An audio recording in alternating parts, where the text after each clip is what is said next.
Hello, everybody. Good day, good day, good day. Thank you for being patient.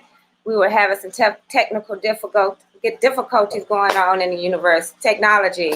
We're approaching Mercury in retrograde, so understand we are in that pre-shadow cusp. So don't be surprised if technology and things start to act up a little bit. But thank you. Welcome today to Let's Talk. And for those of you who are just now joining us, a little bit about what Let's Talk is about. It's just having brief discussions or nice discussions on different topics in our community, on life, health, all of it that can help us grow and provide us with new knowledge and how to navigate in this society. So my name is Asha Sims. I'm a licensed clinician, holistic wellness practitioner. So I thank you for being a part of this live stream today. So today's topic is a very good one. And, as I always start, I go into meditation and I always wonder, who's out there that has something to say. And this particular colleague, friend of mine, popped into my head. And at the time, I did not know exactly what the topic was, but I felt that she had something that needed to be discussed on Let's Talk. So today we're going to talk about the imposter syndrome. And who I say I am is what I titled it, because many of us with this whole COVID crisis going on now, it's caused a major shift. As a clinician, I have increased the clients that I have on my caseload, and it's not really a lot of the depression and anxiety, but that is coming with it, but it's coming more with really identifying with who they are.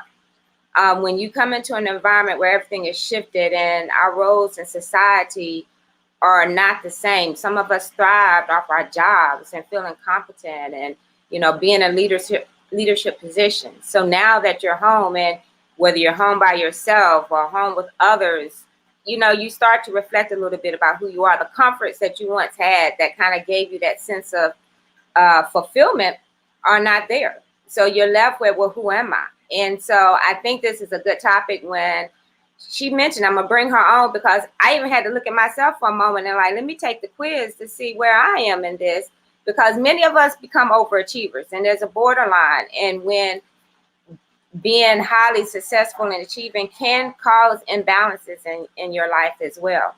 So I'm going to bring on Nicole Madonna. Greetings, my love. How are you? I'm doing wonderful, You introduce yourself. I always like my guests to introduce and tell us a little bit who they are. I think you can put it in better words than what I can. Sure. So I'm a licensed clinical social worker, and I've been a social worker for close to 20 years. I'm originally from New York, so I've been here about 6 years now. My primary focus has been on and shifted a little bit as into looking at identity and values and how they're focused as they grow as young professionals, getting their degrees. So the trust is still, of course, there, but the imposter syndrome piece has affected me personally, but also affects my college students quite a bit. So I became a little bit more interested in looking at this and how it impacts us. And I'm so glad that you're even saying that, because I want people to understand, even as clinicians, we all have to look at ourselves a lot in our work, and that if we're not, it can cause imbalances in our therapeutic relationship. So I think that's so important, because often we will see in our work, I know for me, sometimes my clients mirror some of the things that I experience or have been through. So sometimes I'm like, is the universe playing tricks on me? Why am I looking at my mini me? So I think that's interesting. Absolutely. It's like, this is not funny. Her life story is sounding too much like mine right now. But in that, and that's why when you came up with the topic, I went and Googled it, because I really, as a clinician, had not really heard a lot of talk about the imposter syndrome. And when I read it, I was like, whoa. And you had said how you were seeing a lot more cases of it on the campus. And now that I think back with a lot of the clients that I'm working at, is that anxiety disorder overlapping with the imposter syndrome. Yeah. Kinda. So just tell us a little bit more Yeah. of what that is for the layman to understand what is imposter syndrome. So they've been researching this actually since 1978. It was a couple of psychologists who were treating, I guess, sort of type A women, high achieving women, highly degreed, higher positions. And if you think back to the late 70s, there weren't probably that many. And the psychologists found that there were a lot of feelings of being a fraud, and that they were having with these clients, that they were talking about how they felt like they had earned their credentials and earned their position, but they would sit in meetings or sit, and get questions in their mind about, well, should I be here, or are they going to see through that? I'm anxious about this, or also the perfectionism stuff that comes up, that if I make a mistake, they're going to think that I'm weak or think that I'm not good enough. And really what it was their own internalized feelings of that. So it's been studied for a long time in our field, but, and the term was coined back then, but really that's what it is I'm a fraud. Everybody's going to see it. But I'm going to just suck it up and push through and figure it out as I go. Which I think a lot of us do all the time anyway. Right. And it's not necessarily a bad thing to do that, right. But it becomes a bad thing, or it becomes impeding on your ability to be successful when it hinders your ability to earn opportunities or your level, or apply for that job or apply for that degree, or attend that meeting or whatever, or accept a promotion at work. And for me, it came up pretty sharply when I was a clinician in New York City. And we would have staff meetings, and my supervisor back then was very much a theorist, and I could not always remember some of the details, or like the names of theorists or whatever. And I would sit in staff meetings and I would say to myself, okay, I'm going to present this case today, or, and I would do that. And, or I would want to respond to other people's presentations. And in my mind, I would have an answer and someone else would say the same thing. And I was like, well, why didn't I just say that? I know I'm doing this work too. I'm smart. I get it. I didn't know it was imposter syndrome. I didn't have that term for it then, but it really triggered a lot of anxiety for me in those meetings. And I think it ultimately paralyzed my advancement or my thoughts about where and how I could advance. So it can often be that whole thing of the self-sabotage because of your own fear or inadequacy, instead of putting yourself on the stage to actually deal with failure. You would rather stay back. And then that energy, I go a lot from metaphysics, that energy that you keep within of something that is needing to be done, but you're trying to hold it in because of that fear causes that congruence in the mind and body in some aspect. Yes. And so absolutely. And it winds up costing so. Go ahead. I'm sorry. It's a delay. Go ahead. That's how you exist all the time. So much more emotional energy. If that's how you exist all the time, with this whole fake it till I make it mentality and just push through. And I think that's why a lot of us can tend to be very exhausted at the end of a day, if that's how we need to feel, or how we feel like we need to survive in our workplace or in our life. And so would you say this is something that when we look at from a clinical aspect that begins early on and early developmental? Does it come from traumas? Does it may just come from your family structure? I mean, because some people grow up like the military families where it's a lot of pressure to do certain things and those expectations, but does it come from trauma? Just come from family dynamics? What would you say? Where does this develop at? So, yeah, when I started looking at this with clients and then also introspectively for myself, one of the things I asked myself was, whose voice is it? And what life stage was I at when it was the most powerful? Because having critiques that are healthy and helpful throughout your life is not a bad thing. You know, we want that. We want positive feedback. But sometimes the way it falls or the way it's said is harder to accept. So one of those things was, for me, was kind of really doing some journaling and working with my own personal therapist about what age was I when I first felt this way? Whose voice was it? And then how do you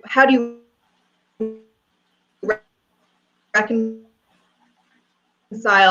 that version of this for it, right? So if we're talking about imposter syndrome related to fear of failure, for example, when you didn't do something correctly in your life, whether it was with your parent or a coach or a teacher or whomever, or mentor, or whatever, what happened? Like, what was there a punishment?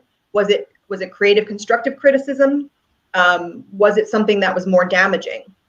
And if so, that person inside yourself, that version of yourself, is probably popping up to protect. And so it's not a bad thing, right? But then how do we learn to coexist with that so that we can align ourselves better with that message and do some work around reassuring that version of ourselves that we're cool now, like that we can handle this, that we've evolved and grown. So that was one of the things that I've done work on at the clinician, but even just personally. Right. And I think when we look at this, you know, even as a clinician, I don't view everybody that I come in contact with as clients, but just in our social networks, we can see it, or even sometimes we may see it more in our personal relationship, maybe with friends or family, that we're wanting them to do certain things, and we just see they're at that wall, and it's like, you want to say, come on, what's the problem? Why are you not doing this? You have all these skills. And they're like, no. And it's a block. And it's at that crossroads sometimes in relationships where they can retreat because they don't want to see self, or they push themselves over that hump. But it's so key that so many of us, I was doing research on it, 70% they say of the population often get stuck in that in between of, do I bust out of this or do I retreat? And most just retreat because of not knowing what is occurring, or wanting to feel a lack, or wanting to feel less than, or more importantly, like you said, not wanting to fail other people because they're already in leadership, probably positions, or just helping. So it's like, I'm going through all this BS on the inside, and now I'm expected to help you. Am I a fraud? Am I an imposter? So do you find, and when you say the type A females, that's typically those that are in those leadership and teaching positions and roles like that get caught up in their own personal and what the role, or that pedestal, I would say, that people may put them on. Yeah. And of course, this impacts anybody. The initial research was done with these sort of overachievers, right? But certainly these thoughts come up for everyone. And they really are paralyzing, right? Like in my work with students, when I talk to them about, especially my seniors who are about to graduate, and they're getting a degree from a very reputable institution. And sometimes I'll hear, oh, but I only had a 3.0, but nobody's going to ask your GPA. You graduated, you earned it. Right. But there's still this thought of, I'm not good enough. You know, why would I apply for this position? Because I'm not going to, I don't know how to do that yet. So there's a lot of, and I went through the same thing as a professional of, can I do this work? Can I succeed in this? Can I handle all of the things that I need to handle and be a director and be, an elevated supervisor or whatever. And it is hard to reconcile that. And sometimes, we're also taught that, I don't even know who said this quote, but with great risk, there's great reward, right? And, you push yourself and you just put yourself out there and you try anyway. But nobody talks about when the rejection happens and how that makes people feel and how that feeds into this anxiety and this sense of being the fraud and this imposter syndrome. And then that makes that person less likely to put themselves out there again, whether it's professional, whether it's dating, whether it's making new friends, it doesn't matter what it is. It typically has its tentacles in every area of our life. And I think that's so key because in understanding being shut down, or whether it's this or the whole level of even with the cycles of abuse and the manipulation, and you just stop speaking because of this internal battle that you have within yourself. Yeah.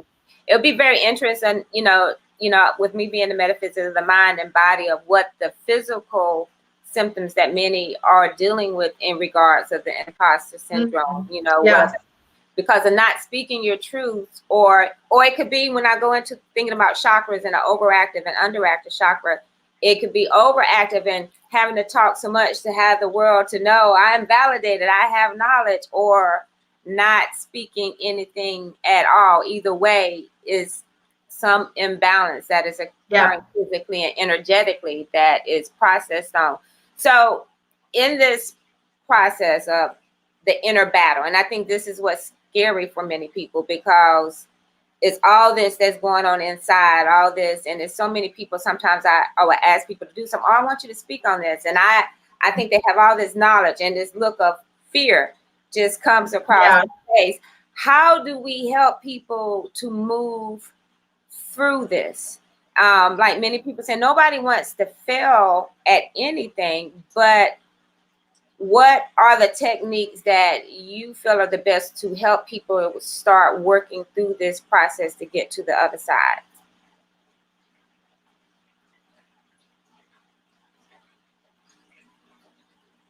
Yep. Is it a delay? So one of the things is important is and then attaching that to your value system. And if you don't know what your strongest values are, then either working with a professional to figure that out, or I'm sure there's tons of online things that you can do to figure out, like, who am I in the world? What is my value system? And trying your best to align yourself with things that enhance your values. Now, I recognize that sometimes that's not always possible, right? Like, we can't just quit jobs randomly and still pay our bills. But doing the work on a personal side, even if your work or is not really aligned with your purpose, that's okay.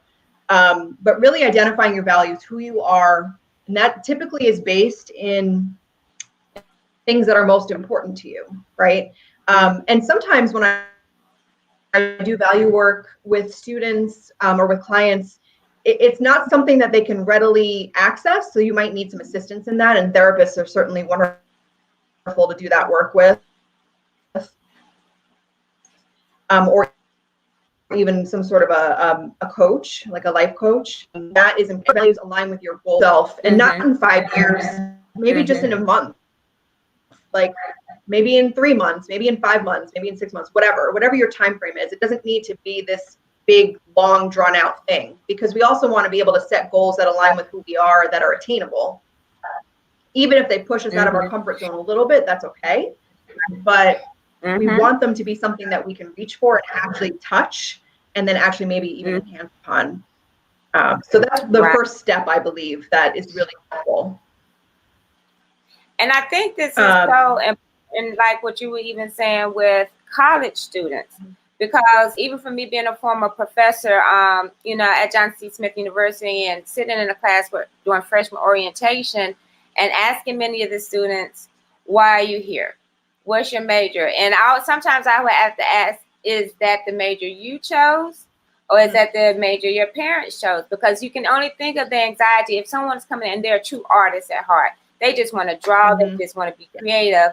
But then you hear, oh, you're not going to make enough money from this career, so go do a business degree. And they're sitting there and can feel like an imposter because this is not what their passion is. So they're having to fake the funk to please others, to feel a certain sense of accomplishment. And I've had a lot of students that have graduated from college dealing with depression, and you would think this is the happiest time.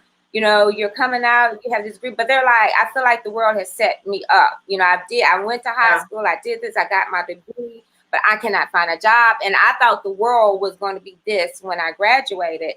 And it's kind of like feeling that sense of, who am I?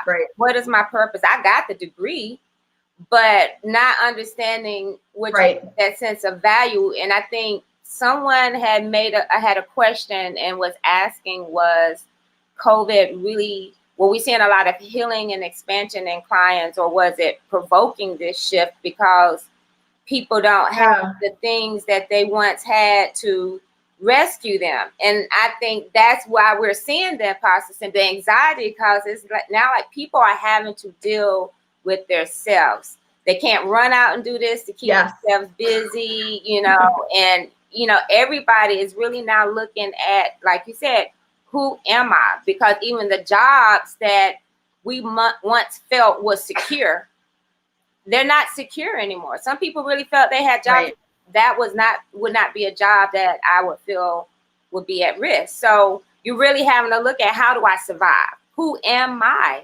And a lot of us have been built up in our society to be what the world. So I can see why 70% of the world is now dealing with imposter syndrome, because we really don't know who we are. We don't really know what our purpose and our passions are. Right. Absolutely. Personal circles, as well as from some of my clients, that I'm listening more to podcasts that are like, you know, building up my self-esteem and, you know, owning my family history a little bit more, because now I'm stuck at home with them and there's a lot of arguments and unhealthy dynamics that I didn't really realize were there. And so, yes, I do think that COVID and being in this situation has really done some silver lining type things, especially if you're able to process it with people you can trust, or therapist. I think sitting in it is really enhancing the anxiety a little bit more, and it leads to that over or underachieving and over and under producing. That is very much of a trigger for the imposter syndrome. I can't remember which podcast it is, but Brene Brown has a podcast, and she talks about hearing that a lot, especially from my students who now are in a position where they have to be pretty much 100% self-directed in finishing their work for this semester. Right. And it really is not, we've lost the middle ground. And so you've lost sight of the why, right? Because that doesn't really exist right now, because we're all just trying to get through our days, depending on our individual situations and what we've got or don't got, right? So some of this stuff is not possible to really dig in and examine home, or know where your next meal is coming from, right? So some of this work definitely connects back to that, but it doesn't mean that you can't start somewhere with it. But that's what I've been hearing from and journaling helps with this. I always encourage my clients to do stream of consciousness or kind of thought journals, especially so we can track the severity and frequency of when these imposter thoughts come up. For some people, they're very specifically triggered by different events, like maybe getting on a Zoom meeting and you're presenting. And that's something that's really hard for you because you don't know the technology, or you don't know if you're going today, or you know, you have all eyes on you, and it's a staff meeting of 20 people across the country or something, you know, and that can be very triggering. So how do you push through and do that? And what is your why? What message are you conveying? Even if that why isn't specifically attached to a value, it's still attached to the value of your work ethic. And so sometimes stringing it back and connecting those dots is hard to do in the moment when we're so clouded by the anxiety of the moment. But it is good to kind of use your journal to kind of slow down and look at that a little bit more. And I like what you said before about one thing to help, you know, especially with this being National Mental Health Awareness, is utilizing your resource and also helping people to understand the difference, like of going to a therapist and a coach. Both have major benefits. Often, coaching is more where you're stuck in the present. What do I need to move forward? What do I not? Helping you to arrange your thoughts. The therapy component is if you're realizing, like when Nicole says, when did this first start? You know, if you go back to 8, 9, and when mom made me feel this way and that, then that is when you may need to go through the therapy approach to go back to those imprints to help reprogram them to be able to function in the present. And often many of us feel, what does 7 or 8 years old have to do with now when I can't go make this presentation or do this work?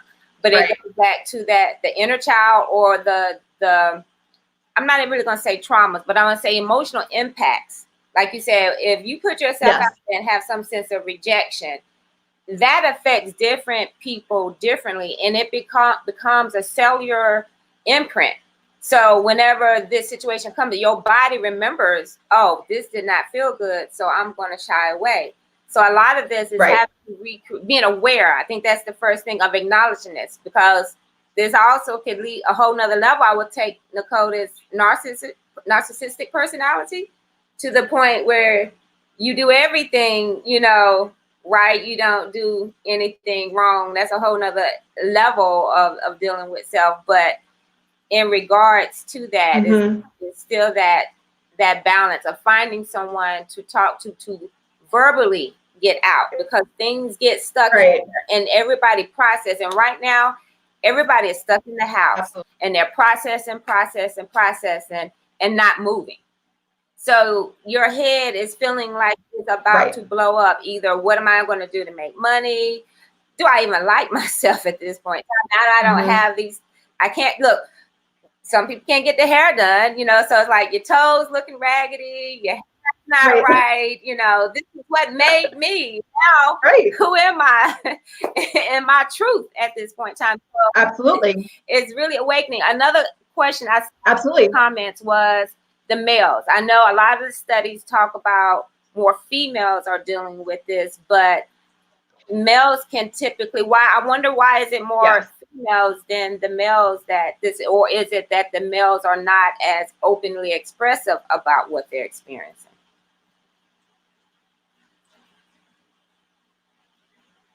I think it's probably that not as expressive. I mean, we know typically, not for every male, right? But typically men do not engage in therapy as much. And so since this originated from therapists who were treating predominantly women, I think that's probably where it came from. And the theory just kind of followed that thread.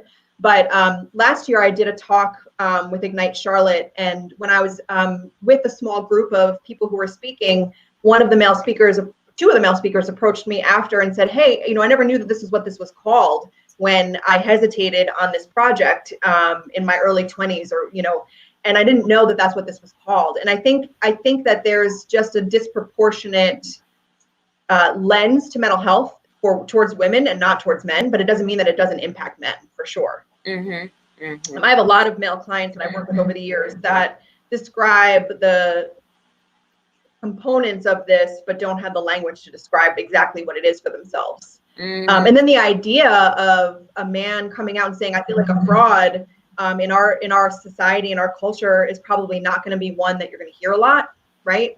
I don't know what circles of men talk about, but I don't know that it has that language included in it, which is a shame, because it should be. It should be something that we can talk about freely across gender lines.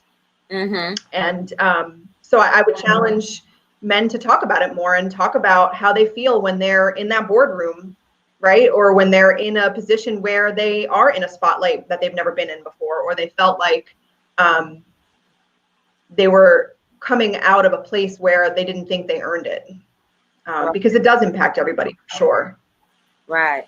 And I was just looking at one of the comments, and even that's how we process emotions. That a lot of men, you're right, are not taught to deal with emotions, and it's enough with, and even I think that's the feminine and the masculine energy of it, is that masculine energy is to get out there and go. And you have a lot of women now that are embracing the masculine energy of being a protector. We're in leadership positions and jobs, so now we're placed in position in our eyes, whereas the men who feel this is my responsibility, but I feel inadequate as a man doing, if I'm not able to, of disappointing, has a whole different experience. But are they going to be able to openly say, I feel inadequate, or to know emotionally how to express that without feeling judged? in some aspect of things. Yeah.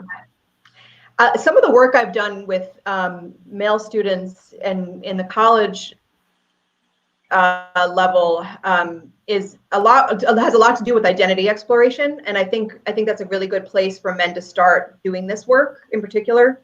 I learned a technique. I know, Asha, you've done bystander intervention. You know, Tony Porter and some of his work. The man box. That's a really good activity to do, especially with young men, to try to help them see. You know, I think some of the roles that we assume based in our gender, identity, ethnicity, culture, race, religion, all of that can be really helpful in our growth for sure, right? And identifying our value system, but it can also at the same time keep us kind of held in place and not allow us to grow in places and spaces where we might need to battle some of this anxiety and imposter syndrome that can come up. And so when I would do that exercise with predominantly all male audience, because most of it was done with frats or sports teams, it was really interesting to see some of their answers. And I don't know if you've done that in your work at Johnson C. Smith, the man box. If you guys Google it, you'll find it online. Jackson, oh gosh, what's his last name? So many of the men who are in the work of bystander intervention, Tony Porter has this, it's one of their techniques. And it's a really interesting exercise to do. I don't know if you can do it like by yourself. I think it's really good to be done in either a small group or with a therapist even, so that you can get the feedback from the person doing it. But that's a good place to start, is to really identify, if this is my value system, where does that originate from?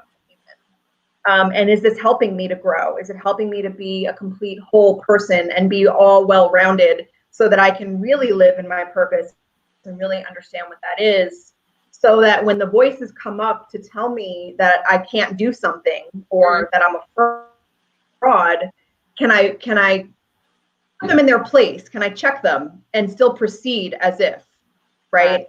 And not fake it till you make it, but really learning to coexist and honor that voice. Because like I said before, the voice is there for a reason. It's usually a protective factor, right? And so if going back to that fear of failure example, that's a protective, right? Like I know that you've had these experiences and into you emotionally, so I'm gonna pop up right now and tell you to cut it off. But as an adult version of yourself, or as a more sort of learned or grown adult version of ourselves, we can then learn to say thank you. You know, I hear you. I am anxious and I'm scared to do this, but I can handle it. I can handle if there's going to be a rejection. I can handle if it's not going to be welcomed or positive, but I can also handle it if it is positive and it is something that helps me, because I deserve the opportunity to put this out there, because I'm not 12 anymore, getting up in front of, I don't know, spelling bee or whatever and failing it, you know? So it sounds like in all aspect of working with someone to resolve this, that part of the root, I always like to feel what is the root of the issue, is dealing with rejection. That's really the core of the whole syndrome, is this feeling of attachment that you have to rejection. And I think the key thing in the treatment of that is to honor and accept that is what it is that is keeping you emotionally blocked with doing things. And often, as we say, with a lot of the work we do, is really breaking the shell of the ego. You know, our ego is something that is there to help us navigate in the world and give us a self-confidence, but it's also that aspect of putting it in balance to self-check ourselves. And so I think we have to find that balance within that.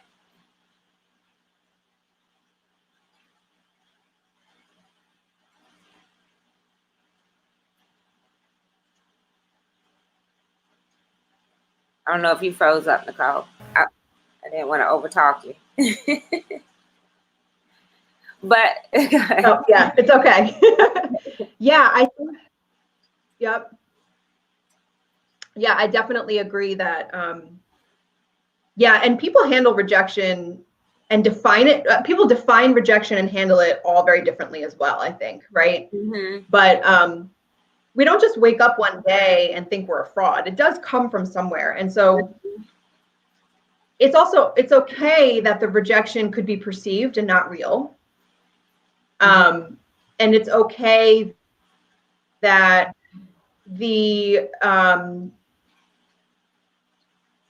to retreat. I think sometimes we question our own responses to things and think we're exaggerating, or maybe we've been accused of that in the past and we internalize that voice as well. Mm-hmm. So rather than really kind of owning the fact that it came from a real rejection or something that felt not good, and kind of running it, rather than fighting it. I think that fighting this, for me personally, through my growth and development, fighting it and trying to eradicate it from my mind caused it to come up even more, because I couldn't do it, because you can't do it. Because once a thought enters your mind, it's there. What we can do is decrease our connection to it, right? And we can decrease the impact of it by doing that. But it exists in our mind. It exists there. It comes from somewhere. And it is typical that it can come from a rejection, for sure. And I'm thinking of some of the examples my students give where they don't really love public speaking, but most college students have to take a public speaking course, or sort of group presentation where they have to get up and talk. And the feedback that they feel like they're getting from the audience is like, well, they looked at me funny, or, you know, they weren't even paying attention. They don't even care about me. True. I mean, who knows if it's true or not, but it's not necessarily personal sometimes. And so learning how to kind of detach ourselves from what other people think. And I know that, I mean, that's like hard to do. I mean, yeah. Yeah. I mean, you do want to impress people if you're on an interview, right? Like, of course, you're not going to go in there and say, this is my dream job, I don't really care what happens. That's not really realistic. But there is a chance that, but we do need to be realistic with ourselves, because there is a chance that a rejection could happen. And I think that's where we do need to check our egos, because you could be an expert in some area, and you could be, or highly educated in some area, whatever word you want to use to describe yourself.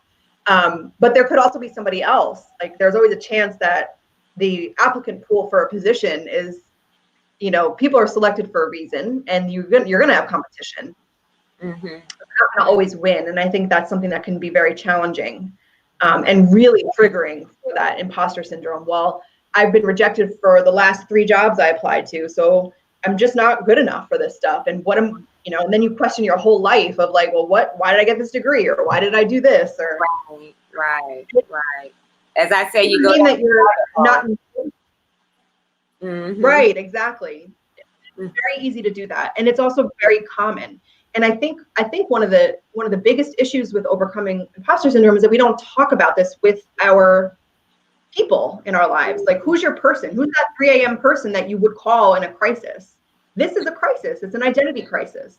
And so as a helping person or a friend who's receiving that phone call, we can see very clearly our loved one's potentials sometimes, right? And so we'll be like, well, Nicole, you got this. Why wouldn't you want to talk? Why wouldn't you want to do that? Of course you should apply for that job, or of course you should do this or that.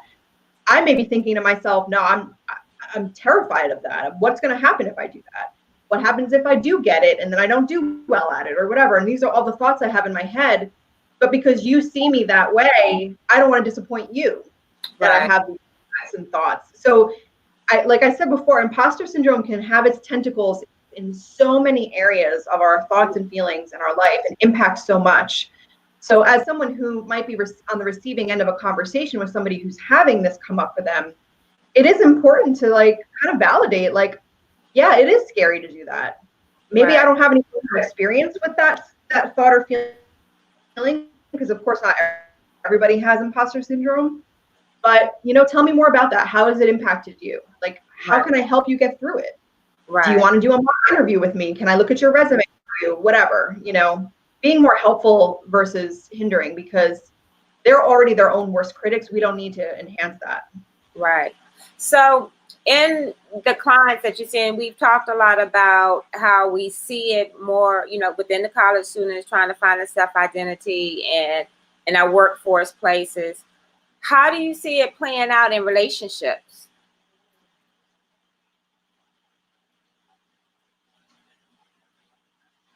Did she freeze up on me? I gave the good question and she blacked out on me. Maybe she'll come back in, but I think this is something we have to look at. I think you back in. Nicole, can you hear me? How does this impact relationships? How do you see imposter syndrome affecting relationships? So there's 3 types of relationships I think it impacts. One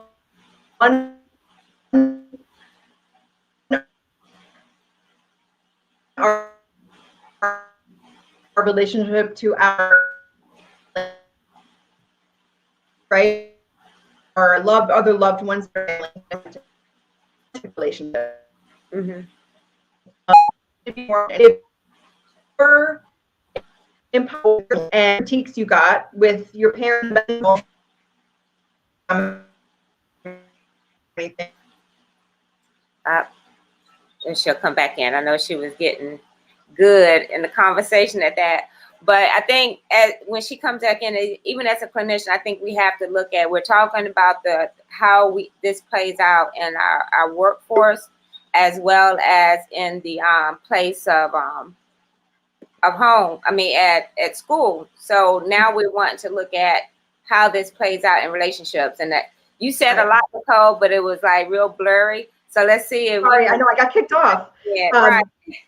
I was starting with the family relationships, right? And so for a lot of people, that inner critic or that negative voice that causes the imposter syndrome is family oriented.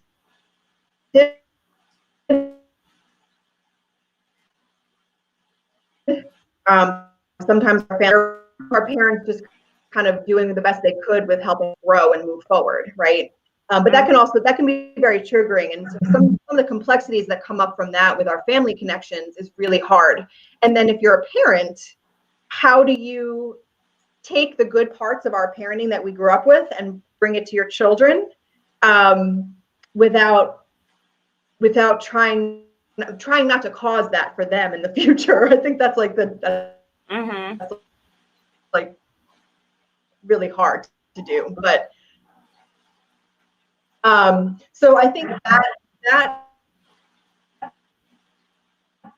type of relationship play, and it's very complex. Personally, that is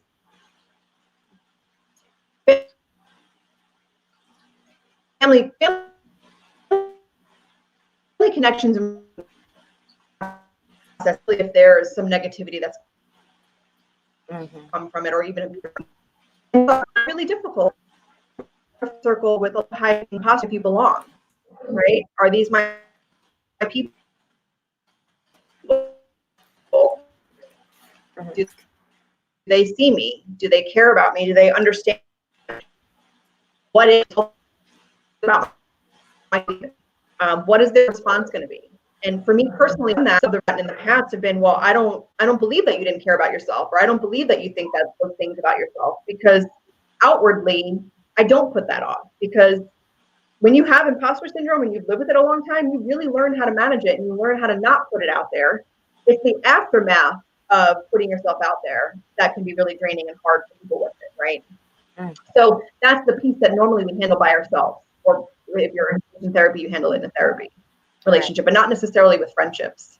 So that's also kind of, revisiting your value system, and my friends align with my values. If I can't trust them and feel like I can open up to them, are they my people, right? Is this my group?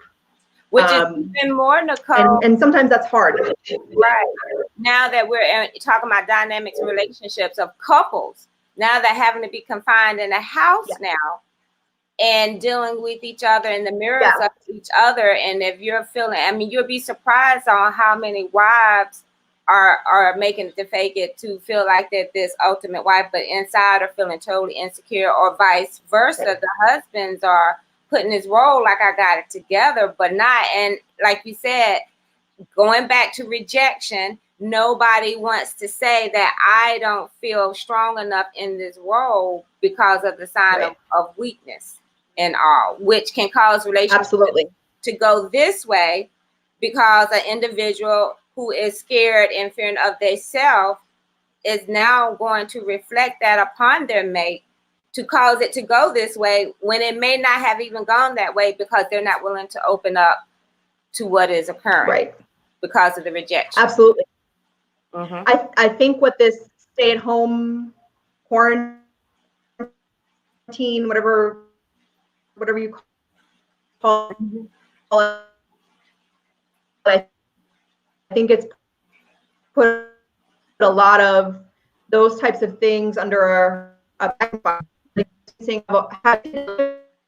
Hasn't been so important because it hasn't been so and so now we're seeing the gaps need to be filled in everyday life, and who's doing more, who's doing less, how do we address that when this has never really come up before, or it's never been a problem before, even if it's come Or if it up. was, now it's a problem, right, by 10. right?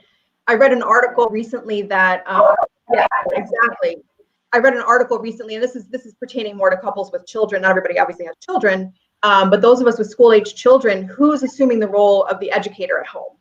And it was an article, I think the New York Times put it out, where men surveyed perceived that they were doing the majority of the work, but their partners blatantly said, no, that's not true.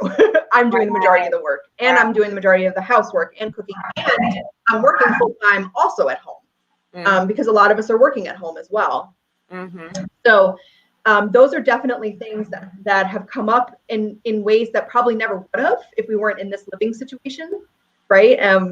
And then there's those of us that are single parents that don't necessarily have that person to tag in when we get tired. So if you have a partner who you feel is not meeting the need of the family, just because you have them there doesn't mean that they're capable of doing that, right? Right. And then also, we're all going through our own anxiety with this, right? So anxiety is paralyzing. I mean, there's no other way to describe it. It can be paralyzing.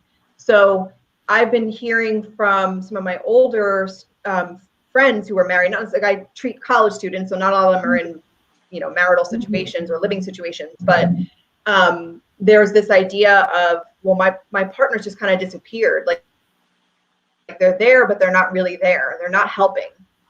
But they used to be so helpful. I don't understand what happened.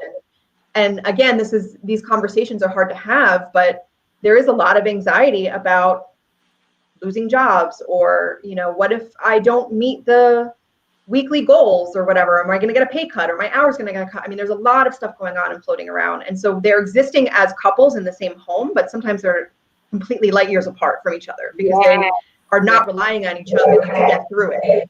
Right.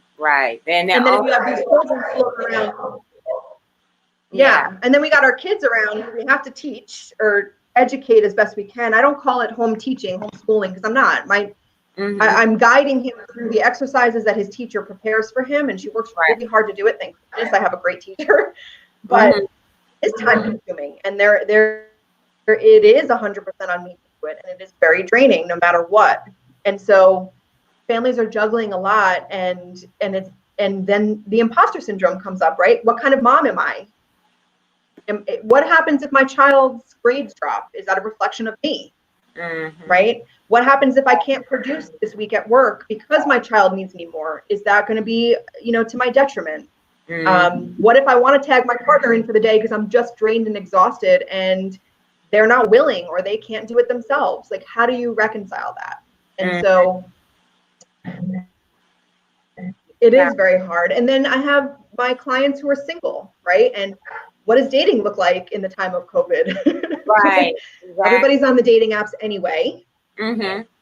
Which is even more no imposter syndrome to develop, because you can present a whole nother virtual personality. So this virtual interaction can be good, but it also can put a whole nother layer of the irrational illusion of who you really are by what you want the virtual world. So I know for the future of us as clinicians, this whole cyber interaction and cyber world, we're going to be dealing with more on that psyche, on how we deal with rejection, or how many likes, or how many viewers, or how people are responding. Because you have people, I hear people all the time, I'm getting off social media because it's causing this. And I'm like, how are you letting social media impact you? to that extent? Is it a form of validation that you get? You know, a lot of people are getting validation through self-media. So we're going to see this go through in so many other ways. So I thank you for bringing this topic to our awareness. I think this is where the healing starts. It's just now, it's for many, it's going to be like, oh, that sounds like me, you know, and it's not the world. And so often we want to think it's the world, but the reality I tell people of healing is being able to go in and look at self and understand where you need work at. And it's not a negative thing, but it's rebuilding that program, that self-value. So I encourage all that if you're dealing with this, find a professional to help, whether it's a coach or whether it's a therapist to help you process these things to keep you from being blocked. Because at this point in time, we need to be open. You need to be fluid, and we need to stop thinking that the world is going to be the way it was. So in some aspect, if you felt like it was impossible, this is your time to reinvent to what feels your comfort then, to help you acclimate in this space and time that can fulfill you. And you have to be real with yourself and release the ego of being judged and putting all that responsibility on yourself, and release to be able to heal. So I thank you for this topic. Nicole, do you have anything? I know you do workshops and sometimes programs. I know you, between Johnson and Wells and your private practice, is there anything coming up that you're doing, or how can people reach out to? Because it may be some people that need to come see you for counseling now, since we're teletherapy. Right. So how can people contact you? You can reach me. My website, my organization is called Blue Lotus Clinical and Consultation Services. I have a website, or you can email me. I can put the email in the chat if you want, if that's helpful. What is your website? I'll at least put that Blue Lotus.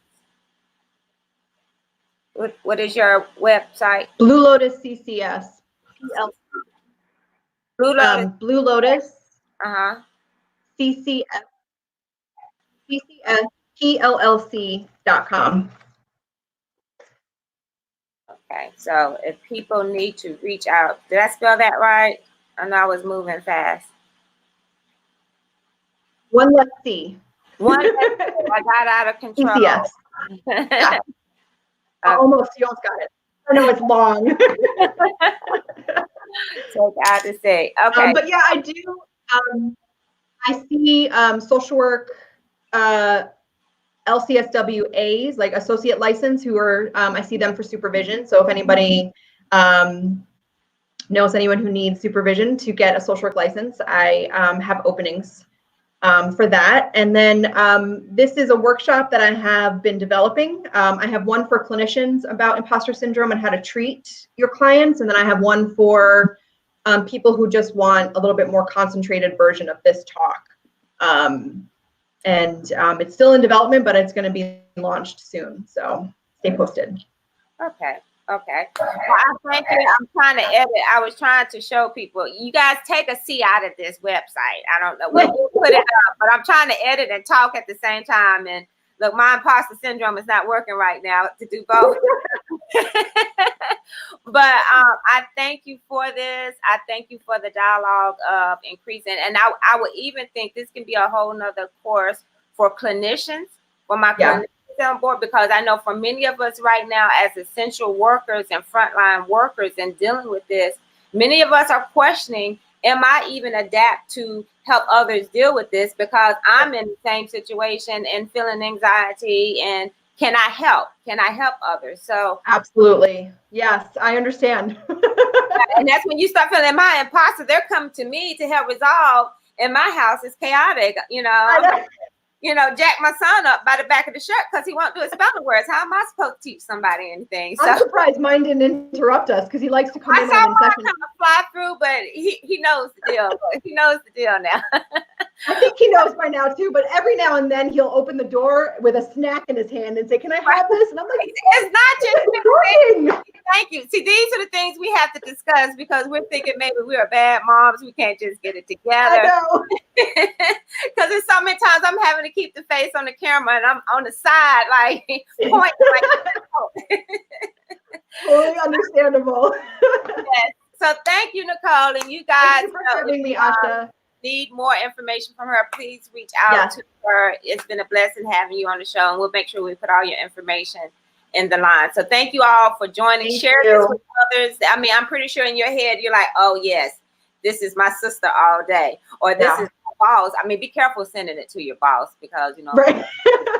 But it's another indirect way to share knowledge, and maybe somebody else can hear it and walk into their own self-awareness and everything. So thank you, everybody. I appreciate you guys, and look forward to seeing you next Monday at the same time. Blessings.